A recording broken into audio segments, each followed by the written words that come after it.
Okay, everyone, it's 6 o'clock, so we will go ahead and get started.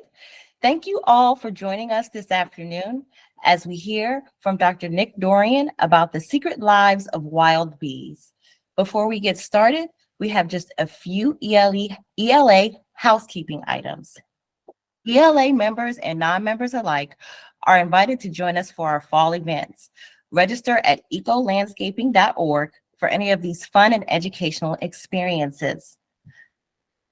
The 2023 Regenerative Solutions for Resilient Landscapes Conference is happening tomorrow, November 9th. There is a virtual component to this meeting, and so as well, so you know that it's not too late to attend. In addition, we have another webinar happening next week on November 14th at 6 p.m. That webinar is titled Humanity for Habitat, Saving Nature at Home.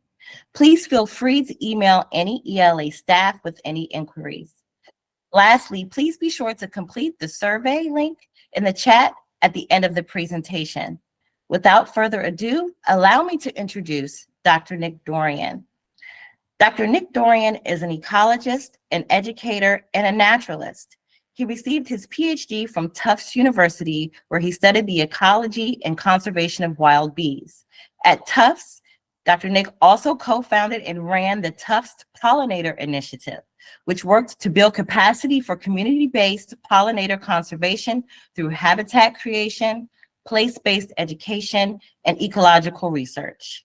Currently, Nick is a postdoctoral researcher at the Chicago Botanic Garden, where he studies how to optimize pollinator gardens for biodiversity conservation.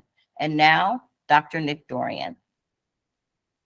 Thank you so much, Rebecca. Good evening, everyone.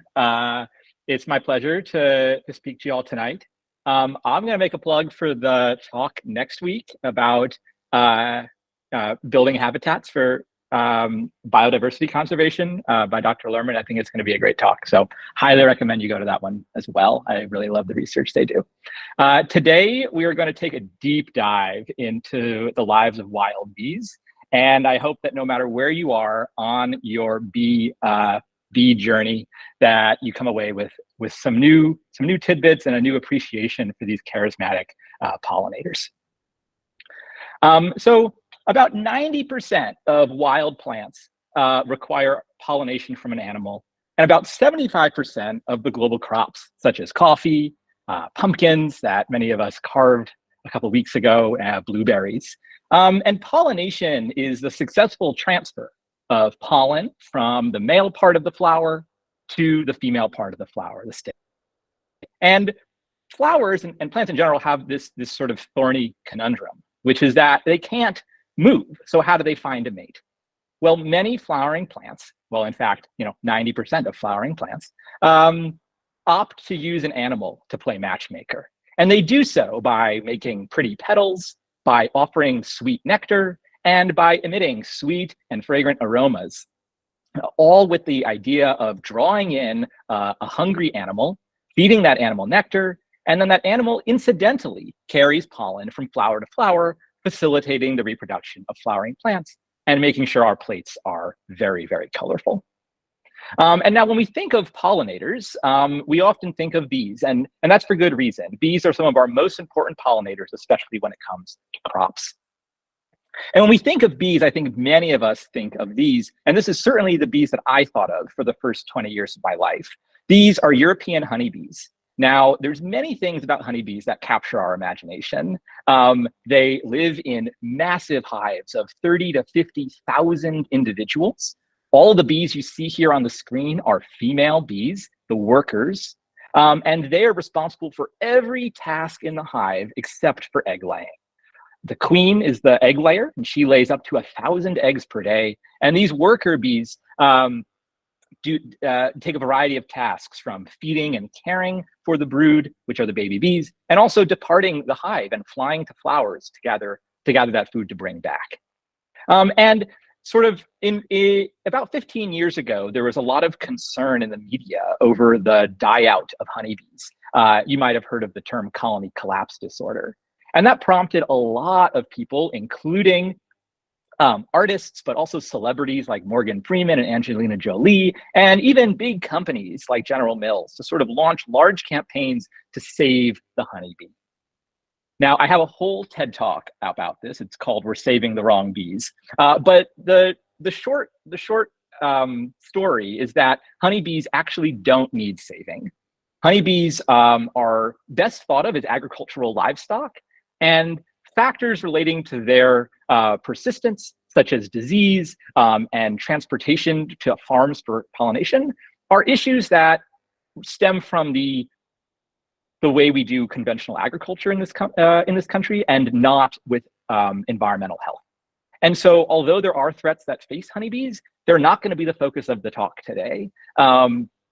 We could spend a whole hour more talking about honeybees and the threats that they face and how that jeopardizes food security in this country. But what has captured my imagination, and why I think many of you are fond of ecological landscaping, is for the wild insects, the bees, the butterflies, the hoverflies that live in our gardens and don't have stewards or beekeepers to look after them. And many of us as gardeners play that role. These are the wild bees that I'm talking about, the more than 4,000 species of bees in North America, 20,000 around the world. That's twice as many as bird species. And they come in all shapes, sizes, and colors. We've got green bees. We've got bees that swim through sand to dig their nests more than a meter deep. We have bees that only visit sunflowers, bees that are fuzzy and bright yellow and can be seen in your gardens in the middle of the city. We have bees with antennae longer than their bodies, bees bigger than rigatoni, bees smaller than orzo. Unfortunately, many of these bees are at risk. One of the best documented cases of decline in bees is the endangered rusty patch bumblebee. If you had had cranberries from ocean spray that were grown on Cape Cod in the late 1990s, those cranberries would have been made in part by the rusty patch bumblebee. Indeed, it was one of the most common species in New England up until the early 2000s, when it declined precipitously throughout New England, throughout its entire range in the eastern United States, and is now restricted to just a few locations in the Midwest, and oddly enough, mountain ranges in West Virginia. Unfortunately, the causes for the decline of the rusty patch bumblebee are not obvious, but I think its decline is sort of a bellwether for what might happen if we don't fully understand what our bees need throughout their life cycles. Now, the graph on the left shows on the x-axis the abundance of bees. These authors compared modern day collections to historic museum collections. And on the y-axis, we have a bunch of different species names. So you'll see that this is Bombus affinis, the rusty patch bumblebee I was just talking about. Now, all the species with the red dots are ones that have exhibited significant declines over the last 100 years or so in New England. However, you'll notice that not all of them have red dots, and some of them have blue dots. And so I want to couch the concerning declines of the rusty patch bumblebee in the fact that there are many bees that are actually faring well with environmental change. And maybe by examining the declines of the species that are not doing so well, but also the increases of the species that are doing well, and seeing what we can learn from the common species, we might be able to get some clues as to what's going on. There are a few big culprits that we know are not great for insects. Pollution, climate change, more intense heat waves are really bad. Agriculture, lawns, pesticides, habitat loss, and invasive species. In general, the big three I think of as loss of habitats, that's flowers and nesting sites, pesticides, which are chemicals, and then more intense and unpredictable climates. Those are the real big threats to bees. But I think there's one thing missing from this graph that I've spent most of my PhD and I spend a lot of time thinking about now, which is maybe the biggest threat is the secrets that bees have, the things that scientists don't yet know about their lifestyles. And in fact, one of the reasons bee conservation is really tricky is because there's a lot that we don't understand about basic bee biology. You think about birds or bird conservation, and for many species, we have a really good understanding of what habitat they need for nesting, where they migrate to, and sort of what they need at each stage of their life cycle. In contrast, for bees, there are basic things that are not understanding. Like we don't know how far they necessarily fly to find a new nest site.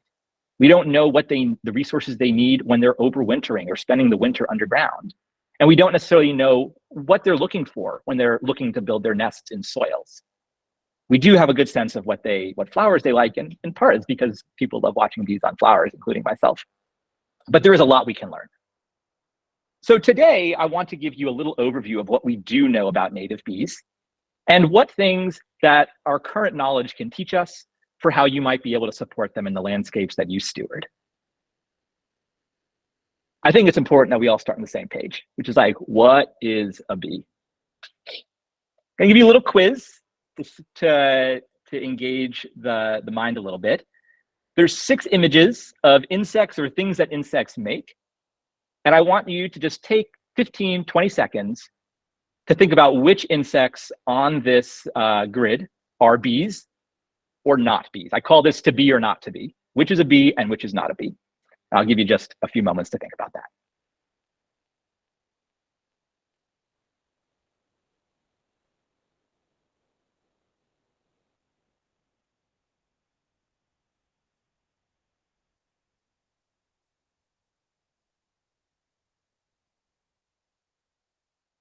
Okay, great. You have your answers? Just 2 of the images in this grid are of bees. Everything else is an imposter. So the first image is of a hoverfly, and we know it's not a bee because it has just two really big eyes, very short antennae, and 2 wings held out at an angle. B is not a bee because it's not very hairy, and it has a very skinny waist. It's the mud dauber wasp. C is a bee. It's one of our most common bees, especially in cities. It's the bicolored striped sweat bee. She's race car green, and you can see the pollen that she's carrying on her leg. Pollen collection is a feature of bees and not of many other insects. D is a real tricky one. This is an imposter. This is a robber fly. They are predatory flies that actually eat adult insects, including bees, on the wing. And they do a very good job of masquerading like the bees that they eat. E is something that maybe many of you have seen, including I would call these bee nests, and I think the Winnie the Pooh lore often led us to think this. These are hornet nests. They're made out of wood shavings, spread very thin and sort of pulled together with saliva. And these are the nests of the bald-faced hornet, which are actually very good predators of biting flies. And then F is a sunflower longhorn bee. One of our common bees in the city. They love, love, love sunflowers, including the cultivated ones that we plant in our balconies or in our along the sidewalk strip. And you can see that this female is just absolutely covered in Cheeto dust. Look, she's got pollen on her face, on her back, on the top of her thorax, and on her legs. And that is pollination in action. As she walks around this flower, and as she goes from flower to flower, she's going to smear her face into the flower to drink nectar, and some of that pollen is going to incidentally drop off. So remember, first thing, pollination is always accidental or incidental. It's never intentional on the part of the bee. Formally, this is my definition of a bee, is that it's a vegetarian wasp. And in order to sort of understand why this is, we have to go back to a time when there were no bees on Earth. This is about 130 million years ago. And in this sort of stylized diagram, what I want you to think about is a time when there were just beginning to be flowering plants. We're talking about things like lily pads and magnolias. These are early clades or evolutionary lineages of flowering plants. And they didn't have pollinators like bees. They did have associations with insects, including a group of insects called thrips. Now, we still have thrips today, and thrips are known for sort of being really needy insects. They love chewing on thick flower petals and sort of thick parts of plant vegetation. And so they hang out for a long time inside these early proto-flowers. Now, there, of course, were predators of thrips. These were wasps, and their sole diet were thrips. Now, on these early flowers, you can imagine a thrip spending a lot of time on these flowers is going to become dusted in some of that pollen. Now, the reason why wasps go after thrips is that thrips are a really good source of protein, but so is pollen. And so you can imagine that these wasps that it might have been a relatively easy switch for wasps to go from hunting a mobile prey source, the thrips, to hunting an immobile or stationary prey source, the pollen. Both are good sources of protein. And so from this small group of wasps that hunted thrips, biologists have figured out that that group of 20 species of wasps radiated out into 20,000 species of bees. And as a result, the diversification of flowering plants on Earth also rapidly expanded. And so it's not that there were lots of flowers and bees came to visit them. It's that bees and flowers made each other. Flowers, in many cases, resemble features that their favored pollinator is cued into, and bees' morphology, the long hairs and their behavior is finely tuned to be efficient harvesters of pollen. And so there's this remarkable coevolution between bees and flowering plants that is responsible for some of the beautiful landscapes like the Great Plains, the tall grass prairies, the hardwood forests of New England, all those spring ephemerals, the late summer meadows of goldenrod. All of those things are responsible or are due to the fact that bees and plants have co-evolved with one another.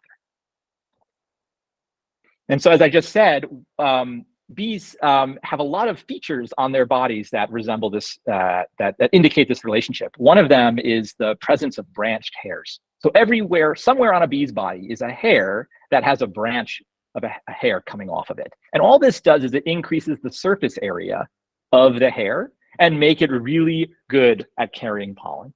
Remember, bees are visiting flowers precisely to gather pollen for their offspring. And so if they can have body parts in these hairs that are really good at carrying pollen, it allows them to be that much more efficient when they're visiting flowers. Okay, so that's what a bee is. But what do our native bees do? What do we need to learn? What are the big things that our bees do, and what can we learn about how to help them by digging into their life cycles a little bit? So there's three things that they do. They build nests, they visit flowers, and they spend the winter underground or in vegetation. One of our best known wild bees are the bumblebees. And I would be surprised if sometime at this point this summer, you hadn't seen a bumblebee on a flower, even if you weren't looking for one. They're often quite conspicuous. The life cycle of the bumblebee is annual. It starts in spring when a mated queen emerges from her hibernation quarters. She refuels on spring blooming trees and shrubs. And then she finds a cavity underground, an old rodent's burrow, to place pollen and nectar and lay eggs in that nutritious pile of food. It's called bee bread. It's sort of like a Play-Doh consistency of pollen and nectar. Those eggs hatch into female workers, and then those female workers take on the responsibility of gathering food for the colony. They fly out, and those are the foragers we see during the summer. In the colony, the queen is continuing to lay eggs, provisioned by the food the females bring back. And then late summer, the colony gets big enough that it can finally reproduce and produce new queens and males. That's the next generation. And so these new queens and males mate with one another from other colonies. The queens find a nice cozy place under leaves to spend the winter. The males, the old workers, and the old colony all die out. So there's an annual life cycle, but not before the colony reproduces to foster the next generation. So in spring, these bumblebee queens are unmistakable. They're large, like the size of rigatoni pasta, and they zoom around. You often hear them before you see them. And you can see here, one, she's visiting this eastern redbud, and she's packed pollen onto a specialized location on her hind legs to bring back to feed that first cohort of workers. Then throughout the summer, bumblebees, workers visit flowers. And although bumblebees do visit a variety of flowers, they often have particular preferences. And these preferences are related to the length of their tongue. So bees with short tongues often visit flowers that don't have very deep nectaries. So the nectar is produced very close to the opening of the flower, something like a rose or something like a spirea or an apple tree. In contrast, bees that have longer tongues, like this Bombus urbatus, visit flowers with very deep nectaries. This is called the corolla or the tube of the flower. And you can see this bee balm sort of looks like a trumpet or a bugle. And in order to access the nectar deep inside the flower, the bee has to extend her long tongue to get at it. And so you can sort of make predictions based on the flowers, what bees are likely going to be on it. So although bumblebees are thought of as generalists, planting landscapes for bumblebees often requires knowledge of their specific traits or their flower preferences. For example, in our gardens that I tend to planting monarda or bee balm is often associated with attracting Bovis fervidus. But if I'd only planted roses, I'd be less likely to see them. One thing that sort of shapes the flowers that bumblebees visit is that they're able to do this behavior called buzz pollination, where they basically grab the flower and vibrate their body really fast. And humans have been able to replicate this by going up to flowers with an electric toothbrush. So you can imagine a really fine frequency is required. And basically they shake the anthers. And the anthers sort of shoot out a dusting of pollen all over the bee. And so many of our crops require buzz pollination, like tomatoes and chili peppers, but also some of our wild plants like blueberries and cranberries that are native to Eastern North America require this buzz pollination as well. And that's one of the reasons that bumblebees are so important for the production of those crops. Goldenrods and asters sort of steal the show in late fall. And this, again, provides key nutrition for the last part of the bumblebee life cycle, which is the production of new queens. In order for that colony to be successful, the queens that it produces need to have enough fuel to spend 6 months underground. And you better believe that those queens are getting their fuel from goldenrods and asters. Also, like, what a gorgeous landscape. And so sort of just thinking about bumblebees, like, they can tell us a lot about what they need, right? By understanding the life cycle, we know there needs to be food for queens in spring. We know there needs to be sufficient places for them to nest. We know there needs to be food every week of the year for those workers to gather and to fuel themselves. And then we know there needs to be food all the way up until frost in order for those queens and males to have enough food they need to mate, and then the queens to spend the winter. And then still the queens need places to spend the winter. And so thinking about this whole life cycle approach is really key when designing landscapes, because it doesn't mean just planning for the most conspicuous life stages, but it means making sure we connect every generation by providing resources throughout the life cycle. Not all of our bees are social, however. Many of our bees are actually solitary, meaning they don't live in a hive. Every female is her own queen in a sense, and she does all of the work. I was fortunate enough to study solitary bees for my PhD at Tufts, and I got to know one particular group of bees really well. These are the ground nesting bees, and this particular group is called the cellophane bees. And like, this is just like so adorable. She like sits in her entrance, this little sandy burrow that she's built, and she suns herself because it was too cold this day to fly. It was early spring. And this is how most bees do it. They live below ground. About 70% of our bees are ground nesters, meaning there needs to be suitable soils.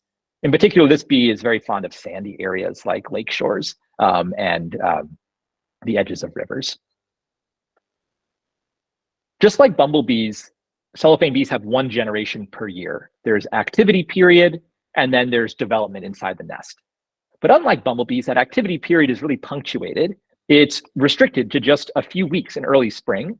And then the rest of the life cycle, the next 11 months, are spent underground out of sight. So this is a place near to Tufts where I went to school called Mystic Lakes. And the lake shore is very sandy. And in early March, third week of March, it was a cold day. It was a very bright, cold day. And I went out and I was hoping to see cellophane bees. They're one of the first bees to signal the coming of spring. And I found them. Now, if you thought the female was adorable, like, this male is just super cute. He's super fuzzy, and they often will perch on leaves that have been sitting in the sun. Those leaves are warm, and the leaves serve as a nice sort of vantage point from where he can survey to find mates. Here is a video of an aggregation of these bees. So one reason these bees are easy to find and study is that they often aggregate or congregate in mass. This is the size of an area about an area of a Volkswagen. And you can see all these little black dots.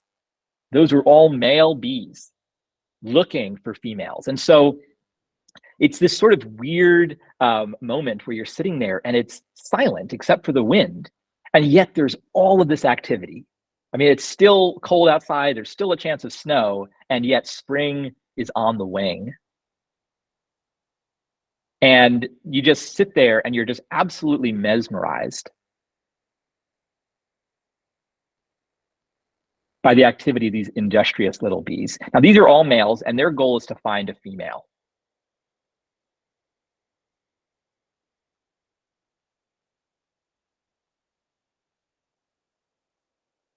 Wow. Makes me miss spring seeing this video. Every so often, a male is lucky and finds a mate. So we have the male on top. He's often a lighter color with longer antennae, and the female a bit more robust. Again, she has to do a lot of work in the nest. And so the female will mate just once, and then she kicks the male out of the picture, because in the bee world, the males don't help around the house. And maybe you can draw an analogy to the human world there. So the female's mated, and she digs a nest underground. She digs a nest that's quite deep, 1 to 2 or even 3 feet deep.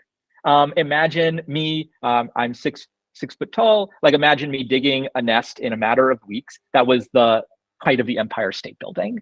Like, that's the ratio of the length of the nest to her body size. Seems insurmountable to me. It's all in a life's work for this lady.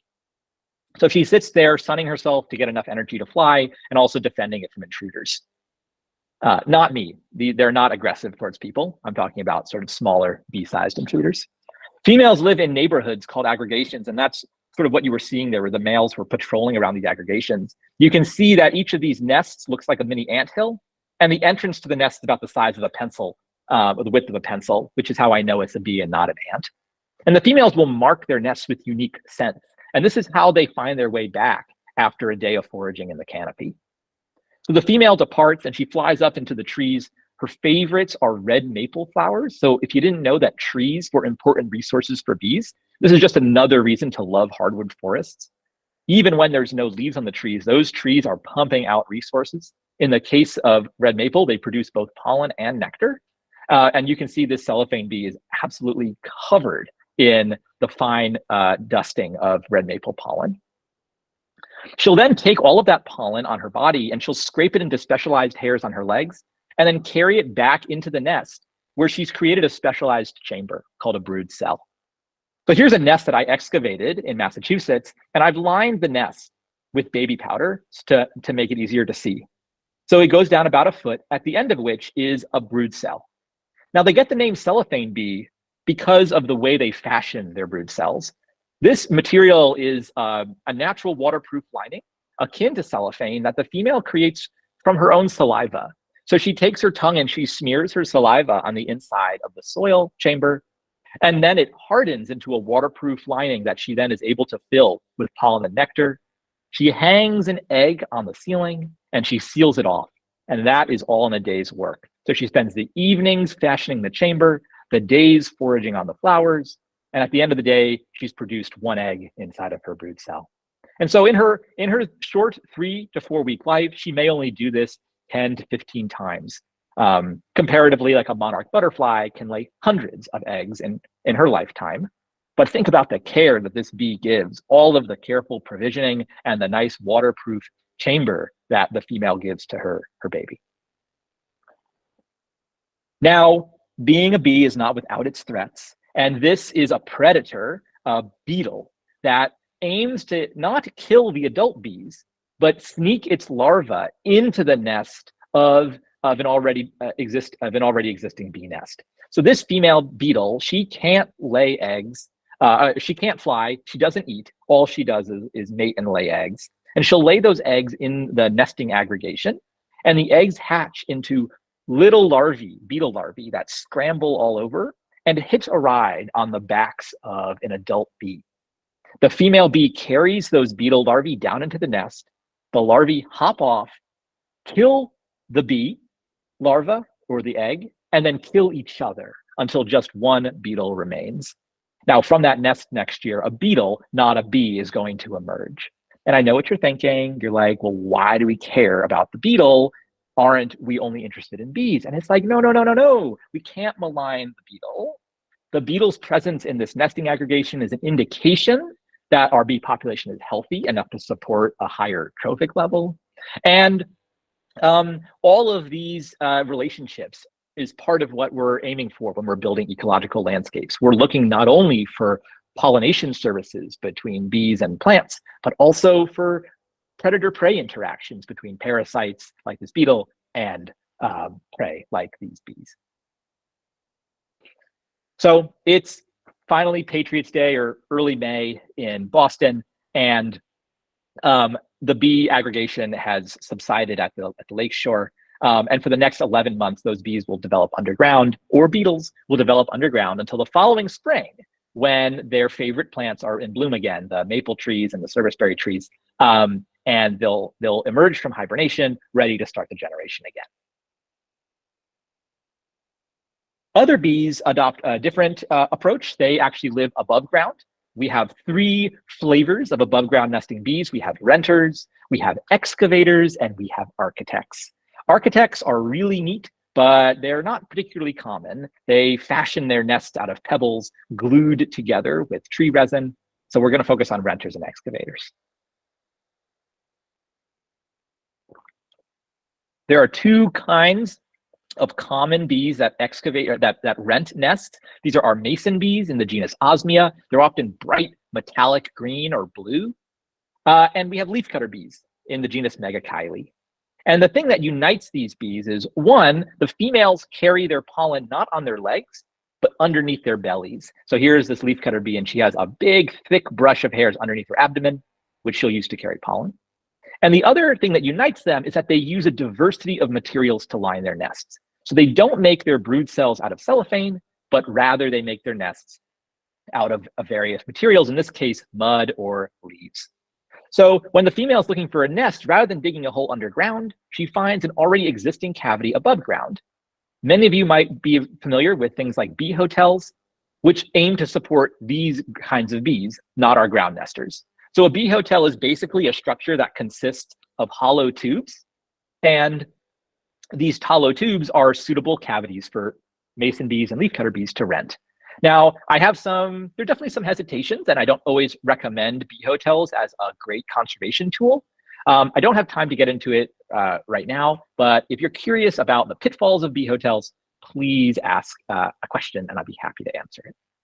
But anyway, briefly, the aim of bee hotel is to provide suitable cavities for these bees to rent.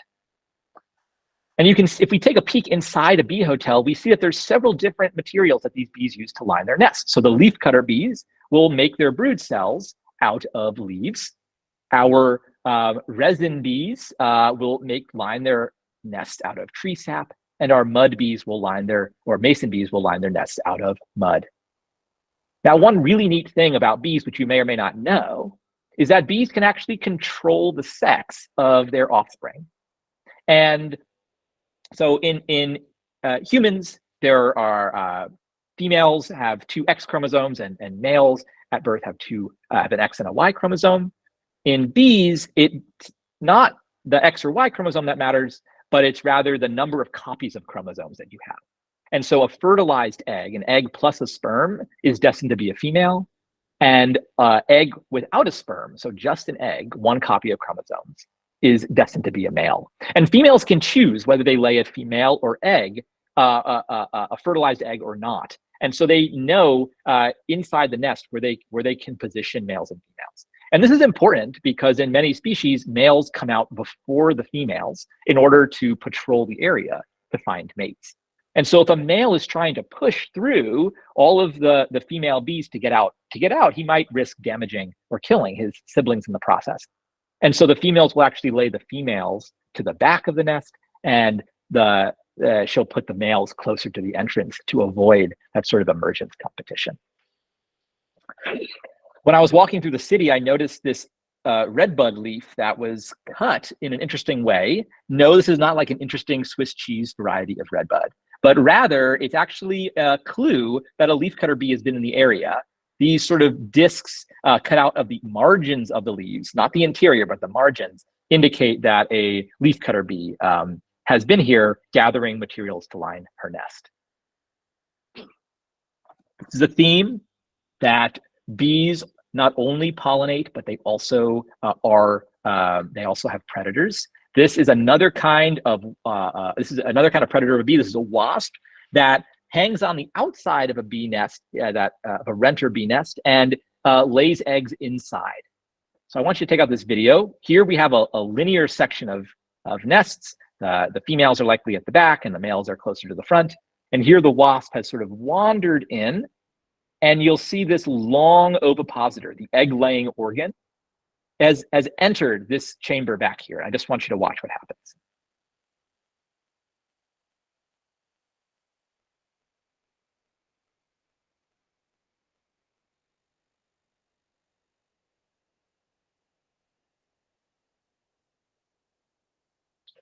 What?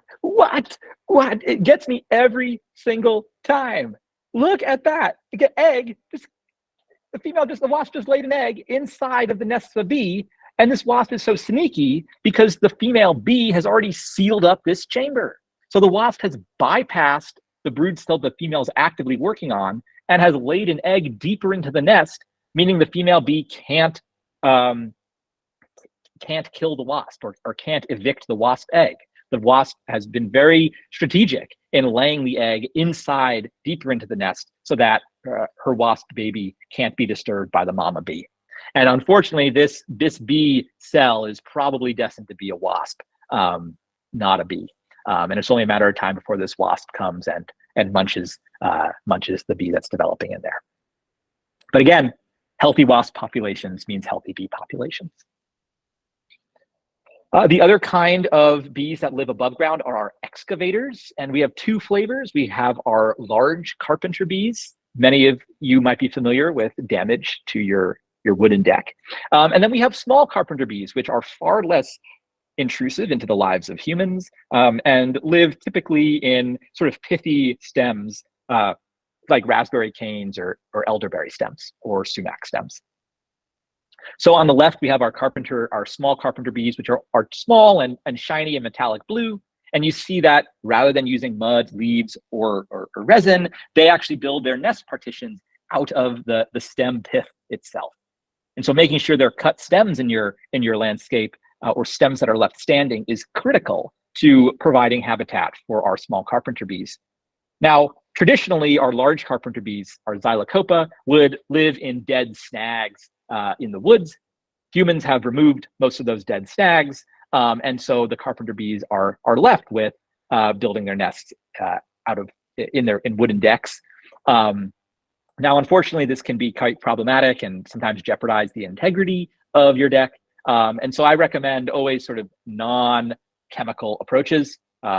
Painting the wood off is thought to deter them, plugging the entrance with steel wool or caulk, and as a last resort, using targeted pesticides, but never sort of broad aerial spraying and never trying to spray individuals, but rather sort of targeting the nest if your deck is about to collapse.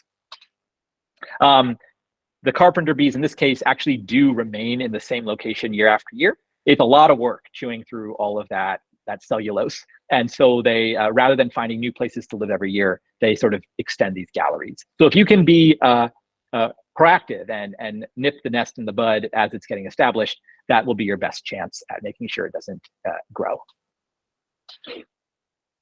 Okay, so that was a quick rundown of bee nesting. We could go all day about bee nesting. It's wild. But I also want to mention something about the flowers that the bees visit.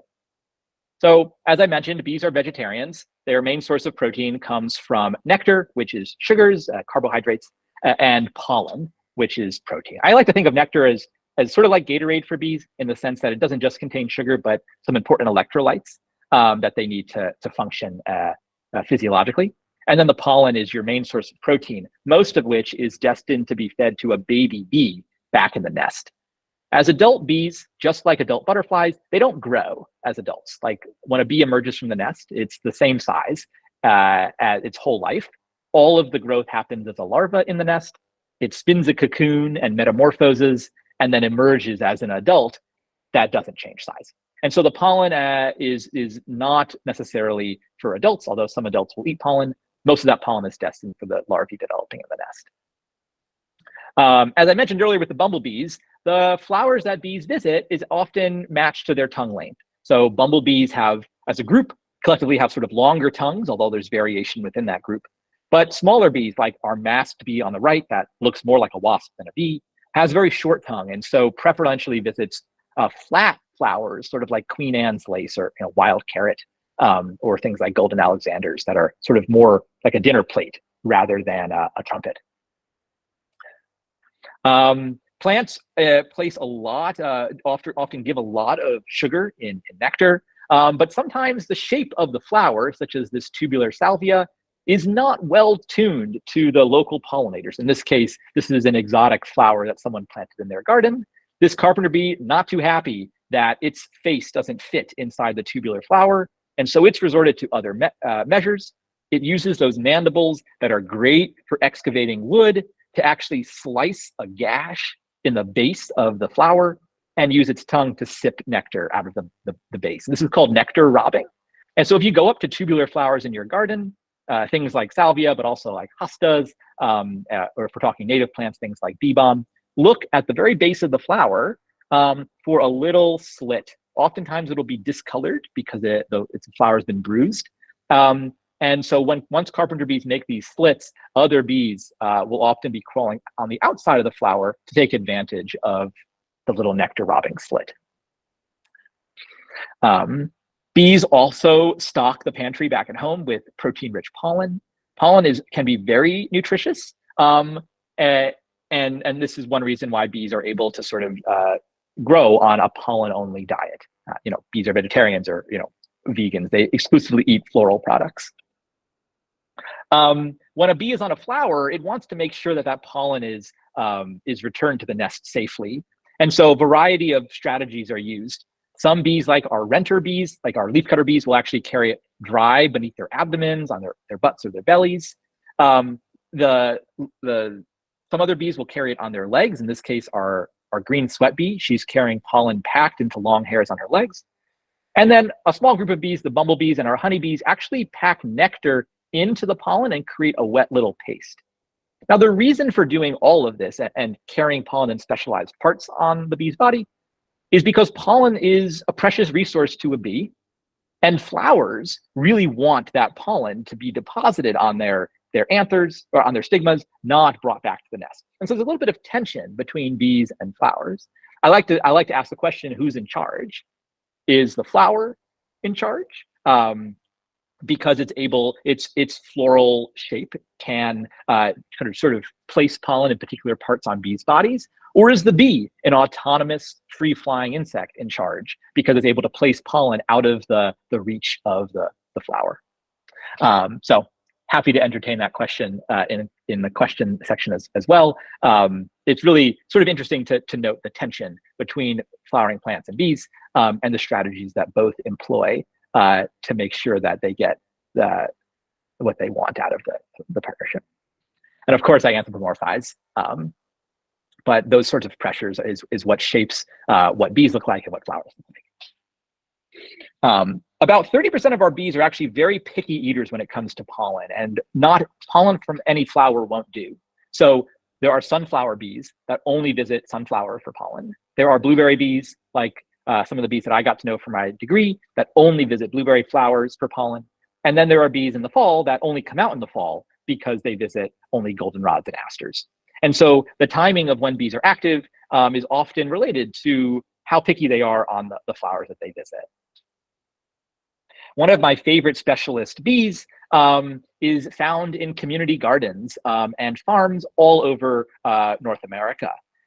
It's the squash bee. And if you thought cellophane bees were cute, I mean, these male squash bees, they hang out in squash flowers all day long.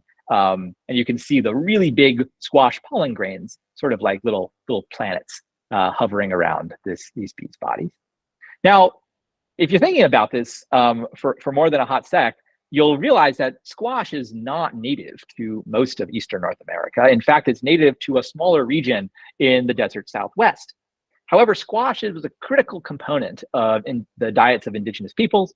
And in order to ensure that sustenance was grown every year, indigenous peoples would trade squash seeds, part of the three sisters of bean, squash, and corn. They would trade squash seeds over many thousands of miles. And as a result, the squash bees followed. And so from a relatively small area in desert Southwest, we have this sort of large radiation of a geographic radiation of squash bees, and they've now sort of, they now occupy most of North America. And so if you plant squash in your garden, I'm talking about zucchinis or pumpkins or butternut squash or summer squash, these squash bees will inevitably show up at one point. Their entire life cycle revolves around the squash flower. The females build their nests beneath the squash plants, meaning they might be building their nests in your vegetable garden. And they wake up quite early. So a feature of the squash plant biology is that the flowers open pre-dawn, 4 or 5 in the morning, especially on a warm summer evening. And the males and the females get right to work. The males are patrolling the flowers for females, and the females are trying to mate at least once and then sort of get on with their lives and gather pollen and nectar to bring back to the nest. So the females spend the morning gathering pollen. Females spend the morning gathering pollen, and then by noon, the squash flowers close. They're closed for the day. And we would know this if you've ever made, stuffed squash blossoms, filled them with ricotta and fried them. You would know that you have to pick them early in the morning because by the end of the afternoon, they're not suitable for cooking. And so the females go back to their nests outside of the males, but the males are not welcome in the nest. And so the males actually take a siesta. They snooze inside the closed squash flowers. And so if you want a fun activity to play with kids, or just for your own curiosity, go out and peel open one of the closed squash flowers in your garden next summer, and you'll find yourself face to face with a male squash bee. Now you don't have to worry, it's a completely safe activity because male bees cannot sting. So no male bees can sting. They can't lay eggs, and the stinger is a modified egg-laying organ. So it's a completely safe venture, and it's really fun to sort of see which flowers the squash bees are in. Now, I told you that there is going to be more of this.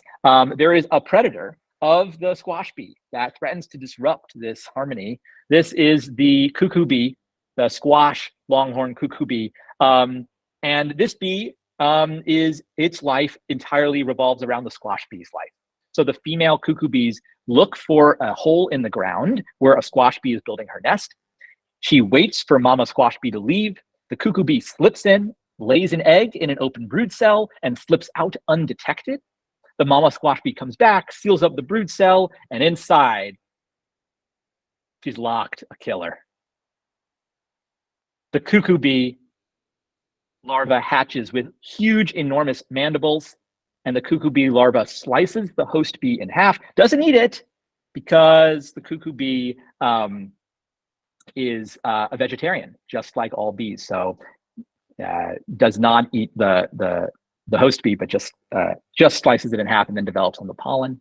And then the cuckoo bee emerges from that nest next year. So from that nest, again, we have some brood cells that are destined to be squash bees and others that are destined to be cuckoo bees. And the theme of the day is it's really easy to malign the predators of bees, but these cuckoo bee and bee relationships are all part of an important web of biodiversity. And these cuckoo bees may face a similar fate of their own. This is a camouflaged crab spider that often hang out and don't spin webs, but wait on flowers for an unsuspecting insect, such as this cuckoo bee, to land, and the crab spider strikes. And so taking a step back, the simple act of planting squash in your yard has led to supporting not only squash bees, but cuckoo bees that visit squash bees, that feed on squash bees, and crab spiders that feed on cuckoo bees, and maybe mockingbirds that feed on crab spiders, and maybe Cooper's hawks that feed on those mockingbirds, and so on and so forth. There's this sort of intricate web that emerges from intentional landscape choices. because we think about the biology of the species we're trying to protect. So also all to say is that you can make a difference. And I want to spend the last part of my talk today sort of going over how you might go about making that difference. I like the mnemonic that I came up with called seeds. You can use seeds to save our native bees. S stands for spread native flowers. Native flowers are the ones that our native bees co-evolved with, the ones that provide excellent nutrition and often are quite aligned with their activity periods throughout the year. One of my favorite activities is encouraging people to plant gardens that contain native flowers. And these are called pollinator gardens. Now they support bees, but they also support a myriad of other flower visiting insects, beetles, hoverflies, wasps that are just mesmerizing to look at, especially when you have a little bit of context of what you're seeing. And so a pollinator garden is just one area that's intentionally designed and planted with the needs of insect pollinators in mind. So it has flowers that bloom throughout the year. You never spray it with chemical pesticides. And you've thought that, I also want my garden to feed insects. So it can also be a pot of sunflowers on your balcony. But maybe you chose sunflowers because you remembered that our sunflower longhorn bees depend on sunflowers, and that by planting sunflowers, you're making a difference in the life of those insects. To illustrate sort of this principle, I want to walk you through a time series of the gardens that I stewarded at Tufts University when I was a grad student there. This is outside of a classroom building, and where I'm standing taking this photograph, there's a busy intersection with a train station and gas station. So it is smack dab in the middle of the city. And we have these tiered beds. So in early April, not too much happening in our gardens that are primarily herbaceous plants that don't produce woody stems. Most of the bees are up in the trees, like our red maples. In May, the hawthorn trees begin to bloom, and these hawthorn trees are a key resource for some of our spring ground nesting bees. And some irises that we've planted support some small sweat bees that are emerging from hibernation. In June, some of our flowers that have produced leaves this year are now starting to flower. We have spirea, which our hawthorn bees have now moved on to the spirea, and these bumblebee workers will visit our spirea. And these tubular penstemon flowers support bees that have a bit longer tongues. We moved into July, and our Culver's root and our sunflowers begin to bloom, and our bee balm gets going. And importantly, I want you to see that we've been adding flowers. There are flowers blooming in every month, and we strive to have something blooming every week of the year. In August, our garden is really coming into its party time. We've got diversity of size, shape, color, punctuated by asters. So our goldenrods, our ironweeds, our silphiums, and our coneflowers. In September, the peak activity is dying down, but we still need resources to support the bees that are active late in the year and our bumblebee queens that are getting ready for hibernation, as well as migratory insects like hoverflies and monarch butterflies that are making a long journey and use our gardens as stopover or refueling spots. So a New England aster in this case, at our sneezeweed, and our goldenrods are key resources in the fall.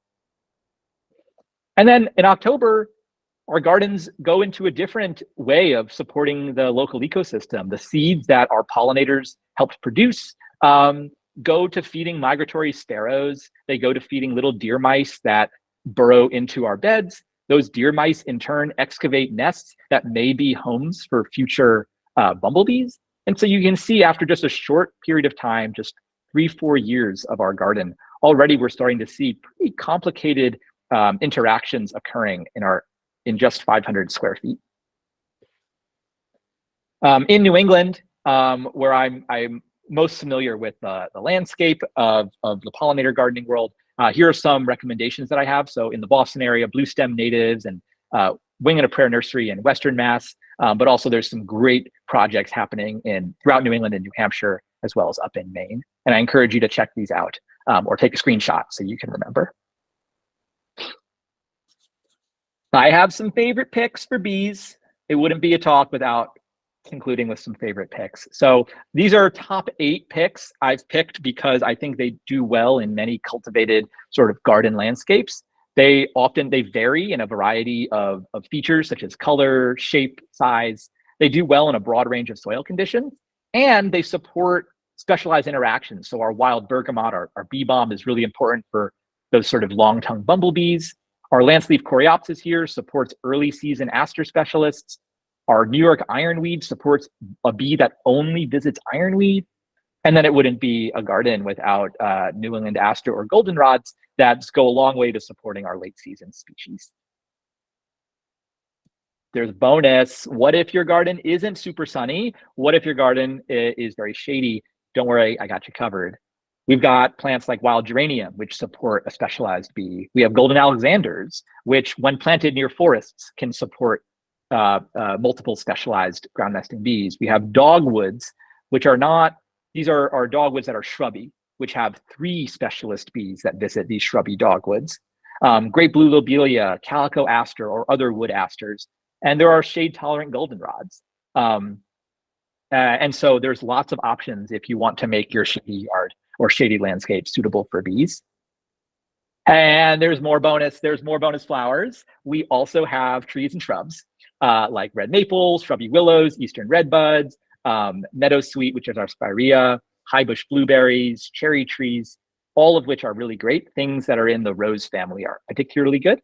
And I also throw oaks on here. Many of you are familiar with Doug Tallamy's work advocating for the importance of oaks.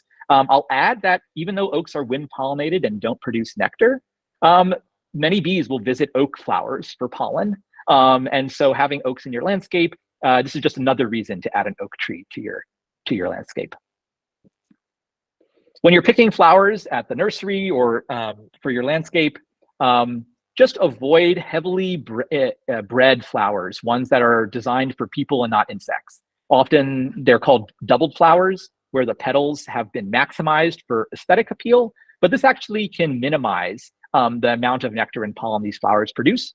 Oftentimes the nectar and pollen traits are genetically linked to the petal traits. And so if you upregulate one, like add more petals, it actually decreases the amount of the other. So I always recommend wild type, which is the variety that is that occurs in nature without interference from people. The second letter in seeds is E. It says for employ a life cycle approach. And I talked a lot about this, right? Thinking about how it's not just important to think about when bees are most conspicuous on flowers, but what they need throughout the rest of their life cycle, when they're nesting and when they're spending the winter. Bare soil patches, such as this area of soil on the Tufts University campus, they probably wouldn't like that I'm showing this part of the President's Lawn. But this is the coolest part of the President's Lawn in my perspective, because this Volkswagen-sized area of lawn has supported over 8 species of bees nesting in just a 3-week period in early spring. The most charismatic of which I think is Andrena dunningi, Dunning's mining bee. I mean, it's just this sort of vibrant, chestnut orange bee that lives in holes in the middle of the lawn. I'm out there with my camera photographing bees, and there are students getting ready for spring fling just a few feet away from me. These bees are incredibly docile. They wouldn't hurt a fly. Literally, like, you know, bees are vegans. They wouldn't hurt a fly. And they spend their 4 or 5 weeks of early spring underground, precisely because this ground didn't have any sod on it. For our above ground nesting bees, you can think about providing standing stems for bees to spend the winter in. And importantly, the only way to leave these stems for bees is to spend at least 2 full years. Those stems need to stand for 2 full years. So the first year the plant grows, there are no bees in those stems. Then you cut the stems down in winter to maybe a foot. The next year, the bees will build nests in those cut stems. And then the third year, the bees will emerge from those cut stems. So there needs to be 2 winter periods that those stems are standing, which is often tricky for the home gardener. And so I recommend maybe leaving stems standing only in a small trial area of your garden and see if you like the aesthetic, see if it works for your schedule. And if it doesn't, well, then maybe supporting bees in this way is not for you, which is totally fine. The point is that we're making landscapes that are compatible with your lifestyle, but we're being intentional and providing resources for bees. Right now, like, one of the easiest things you can do is just like not resist the urge to clean up. So even if you want to cut down the stems, you can leave the stems in a pile on top of your garden. You can rake the leaves on your lawn into an area over your garden bed, and basically just leave leaves, which provide key resources for bumblebee queens, but also things like adult butterflies that spend the winter beneath leaves. And in general, sort of keeps the biomass of your yard in your yard rather than shipping it off somewhere else. It doesn't mean leaving a mess. You can rake leaves off your lawn. You can spread leaves in sort of a 2-inch layer over the garden bed. And a lot of people will ask me like, oh, can I shred the leaves? Please don't shred the leaves. Shredding the leaves is really bad because any insects that are in those leaves end up getting shredded. And so the value to insects is less. I mean, imagine shredding this morning cloak butterfly because it was sort of cold and tired in the leaves and wasn't able to fly away before the weed whacker came. The second E, the third letter in seeds, is eliminate pesticides. This is pretty straightforward. Like what kills a mosquito, really bad for bees, really bad for many of our insects. So please refrain from applying those chemicals to your landscape. And if you don't have a landscape, or even if you do, please go and vote for stricter pesticide regulations. D in seeds stands for discover what's around you. I can't stress this enough. All of the things that I shared with you today, yes, they came out of my job as a scientist, but they also came out of like my personal interest in just going and watching bees. It is endlessly fascinating and entertaining to stand for 5 minutes on a sidewalk corner or in front of a garden and just try to follow bees around. And all sorts of questions will come to mind.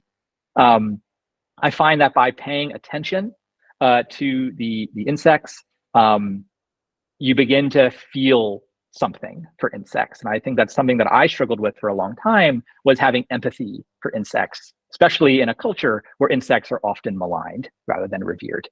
And so I love this quote by Mary Oliver, which is, attention is the beginning of devotion. And it all starts with cultivating a conservation ethic, all starts with paying attention and noticing the bees that are around you. Some native bees that you can spot to sort of feel connected to some of the bees in your neighborhood. Cellophane bees that I shared earlier, those are going to be active in late spring, early spring, predominantly in the month of April. Anywhere that's sort of nice and sandy, they build these big conspicuous aggregations on the edges of forests. We have the green striped sweat bee, race car green on the head and the thorax, and a black and white abdomen. And they often are very fond of purple cone flowers. And then our common eastern bumblebee is one of our most common bees in all of eastern North America. And you can spot them from early spring all the way until frost. In fact, I just saw them a couple of weeks ago. In order to help you all do this, I wrote a website with my good friend, Max McCarthy. We call it Bee Watching. It's called watchingbees.com. And we have a field guide online that you can access for free, where we talk about how to identify with binoculars or from phone photos 50 different species that you can find in your backyard in eastern North America. And our reason for doing this was to sort of break down the perception that you had to have a microscope or a pinned collection in order to identify bees. Many people go dragonfly watching, many people go butterfly watching. We want to make that same activity accessible to those that want to go bee watching. And I can't recommend these binoculars enough. They're really great for getting up close, really up close views of insects on flowers. And then the last letter in seeds is S. It says share with others. Now this is quite simple too. It means taking what you learned today, taking what you learn on your own, and sharing it with others. At the end of the day, this pollinator conservation is a bottom-up affair. We need all hands on deck. We need everybody to play their role. And we also need you to convince your neighbors that doing so can make a real difference. So, you could host a garden party and brag to your neighbors about the cool bees in your yard or just the beautiful flowers. And I've spent a lot of time thinking about how we can engage diverse audiences in this way. And I think it really works. Like bring people out and show off your garden and show off your landscape. Field walks are so good for that. And I wish I could be with you all in the field right now, because I think it would be so much fun. So this is my conclusion, takeaway. I'll just wrap up here. So if you ever forget seeds or you want to remember how to save our bees, it doesn't take much. The actions that I recommended came out of my own observations. The observations of pausing on the sidewalk corner, of stewarding a landscape, of noticing, of taking notes, of talking with friends about it. And what I sort of came away with was that in order to save our native bees, we need to take what I call small, intentional, repeatable actions, not these huge gestures, but small things that we can do on a daily basis to keep the lives of our pollinator neighbors and our human neighbors front of mind. Things like planting their favorite flowers throughout the year because we've noticed what flowers they like. Or telling the pesticide company, you know what, we're not interested. I like the bees on my flowers. Or teaching a child that bees should be revered and not feared. And from a young age, they carry with them that respect for insects, which is so rare. And if we do these things, it means that each of us has the agency to keep our forests full of bees like Andrena aerugeniae, our old fields full of bees like Bombus fervidus, our pine barrens full of bees like Colites validus, our meadows full of bees like Andrena nubecula, our headlands full of bees like Hebropoda laboriosa, and our wetlands full of Duphoria noviangliae, and our dunes late in the season full of Colites speculiferus, and our urban gardens full of Agapas nimberescens, our striped sweat bee. Which means at the end of the day, each of us has the ability to work with our native bees, to spark wonder and cultivate empathy for non-human organisms and help us grow a sustainable and livable future. Thanks so much for your attention today. I'm sorry I went a little over. Happy to answer any questions y'all have.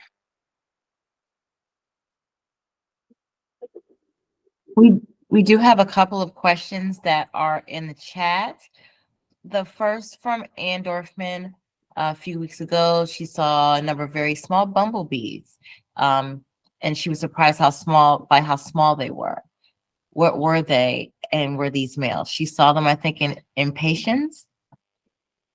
Yeah, so thanks for your question. And yeah, so you probably did see Bombus impatiens, our common eastern bumblebee. They're fairly recognizable. On their abdomen, they have a single yellow band at the top, and then the rest of the abdomen is all black. Bombus impatiens is also one of our latest active species. And so, yeah, other bumblebee species in the area are not active this late in the year. You can tell if it's a male or female based on the face. Males actually have little mustaches, like their faces, a thick brush of yellow hair, and the females' faces are all black. And so, and males don't collect pollen. So if the bees had pollen on their legs, it was a female. Did that answer your question?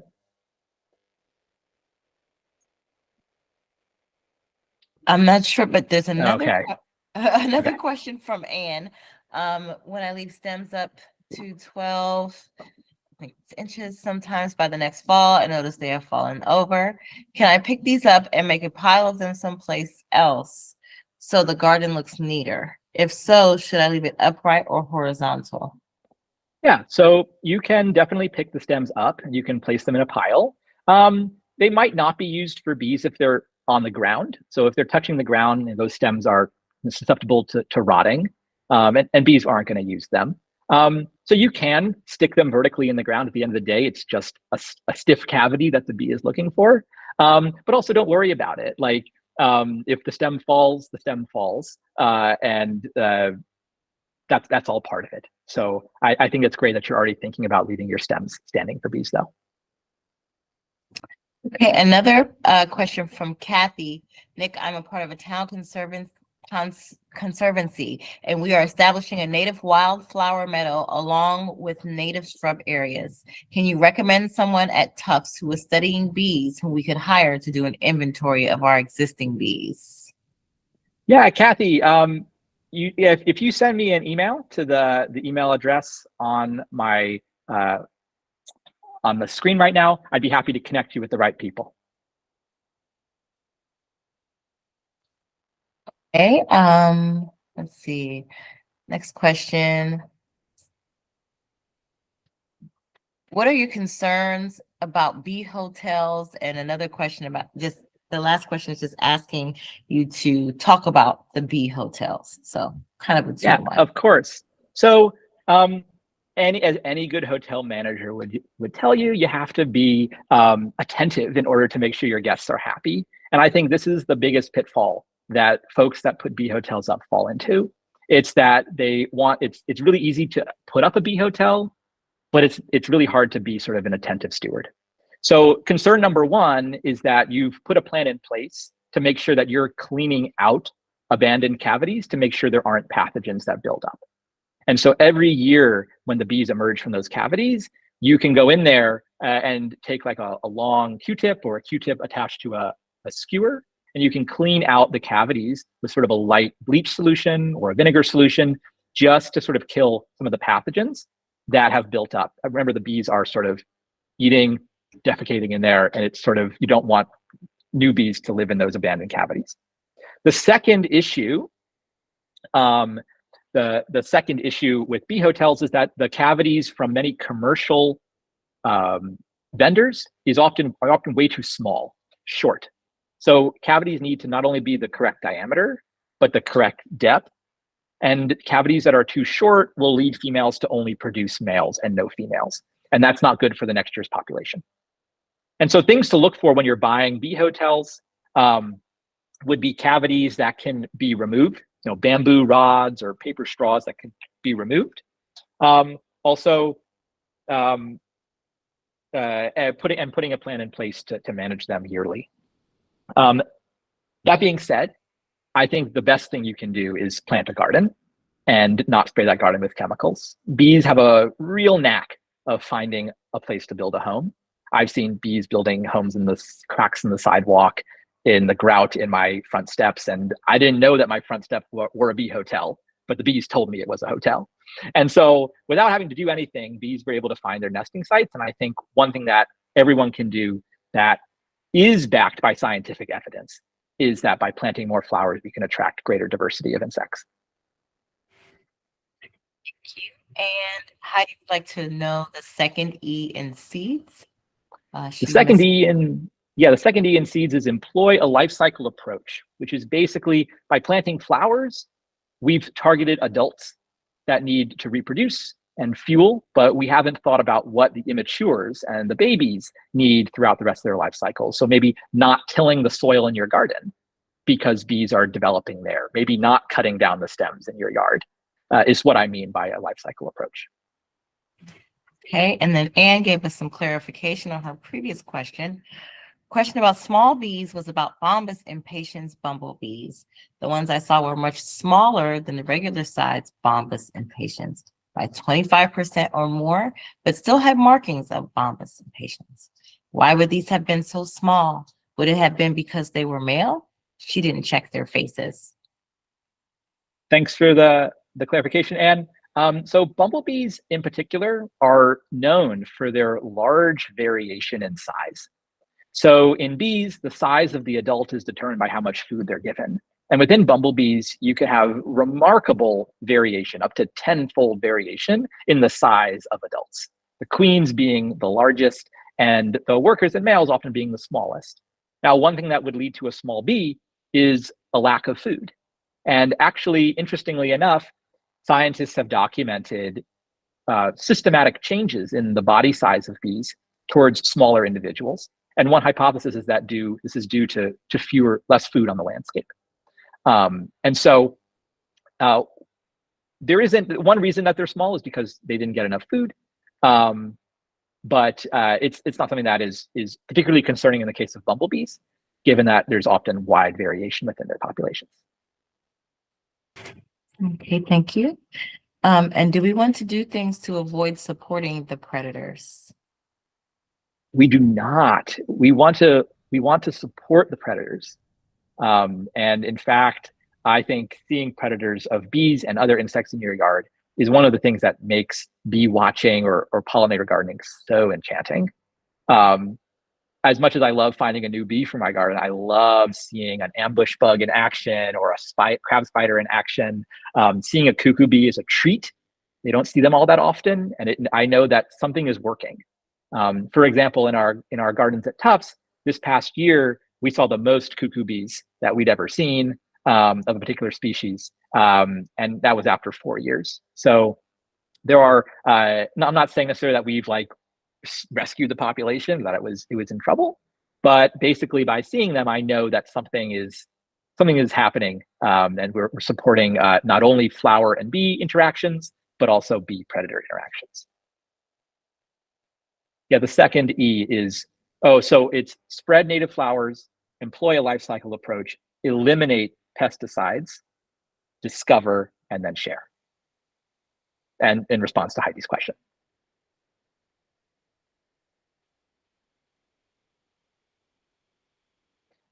I saw Ellen post a question about bee hotels and a wasp that brought grass to furnish its tube. That's a very astute observation of you. That is a grass-carrying wasp. These are wasps who specialize on crickets. So just like bees specialize on flowers, particular flowers, wasps are very picky about the prey that they bring back to their nest. And these wasps in particular only feed their wasp babies crickets. These are not predators of bees, these are cricket predators. And so stinging these wasps means that there's ample prey for your bees for your wasps to capture. And that's part of making a bee hotel. When we say bee hotel, maybe our goal is to support bees, but we end up supporting lots of other insects along the way. And so I would recommend leaving it and not evicting those residents. Okay, I think that is all of the questions. So thanks to everyone for joining this session this evening. And thank you to Dr. Nick Dorian for your wonderful presentation today. Thank you so much. Thanks, guys.